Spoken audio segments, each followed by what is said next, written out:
Bom dia. Uma belíssima quinta-feira para todos.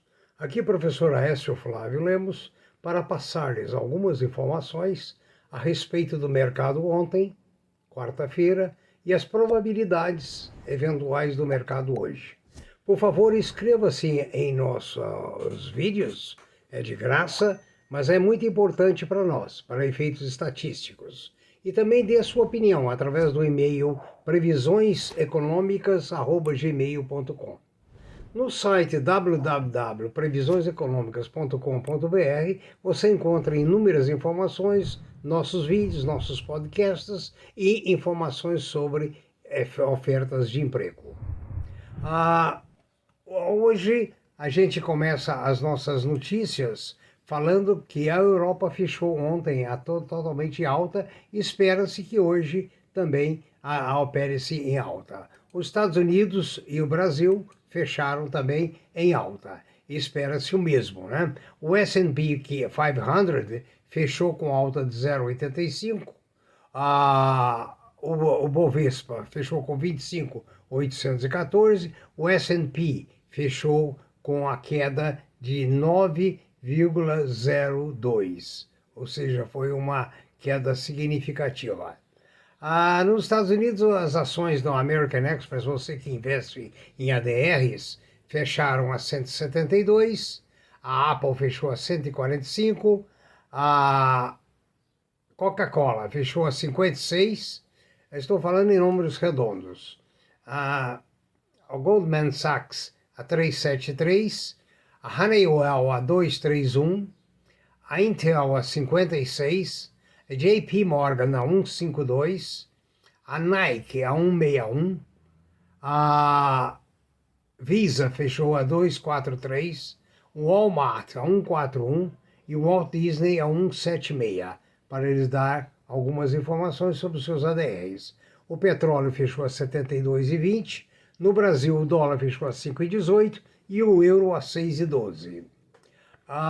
Os metais fecharam, vamos destacar alguns, o chumbo a 2.346 dólares a tonelada, o cobre a 9.352 em Londres, o níquel a 18.595, o ouro a 1.804 em baixa, o paládio a 2.661, a platina a 1.080, a prata 25,34, o zinco 2.938.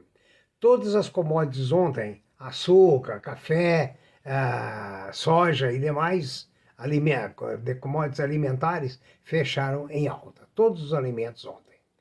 Quanto às notícias sobre empresas, vamos começar pela Neoenergia, que reportou um balanço razoável e o Banco Safra recomenda a compra. A estratégia de investimento em usinas eólicas e em venda de energia no mercado livre impulsionou o lucro líquido de 1 bilhão para 1 bilhão e 2, uma vez que superou a previsão em 8,9. A importação de aço sofreu uma alta fortíssima nos primeiros 6 meses aqui no Brasil. Aumentou 103%. Espero que com isso também tenha contido um pouco a sede de aumento pelas empresas brasileiras. Uma notícia econômica não muito boa é que os tribunais brasileiros decidiram que os herdeiros de bens imóveis e outros bens de capital deverão pagar os impostos. Bens imóveis, por exemplo, sob a diferença de compra e venda, já existe uma taxação de 15%, que antes nos inventários parece-me que não era taxada, passa a ser taxada daqui para frente. As indústrias home ressuscitaram e tiveram um resultado acima das expectativas. Você que é acionista da Home deve estar muito satisfeito.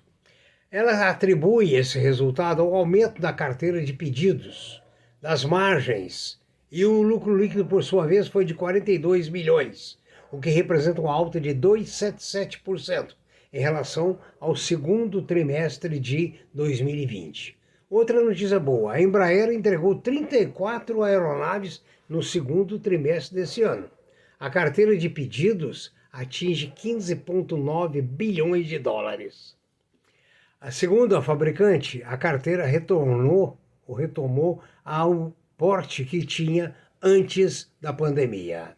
A Neogrid concluiu a assinatura de contrato de investimento e aquisição da Horus. As ações subiram 5% até as 10 horas da manhã de ontem.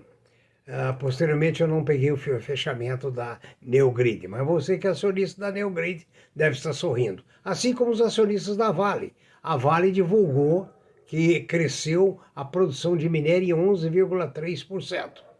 O Bradesco avaliou que a Vale surpreende para cima e passou o alvo de valor das ações dos ADRs em Nova York para $27 por ação. Boa notícia.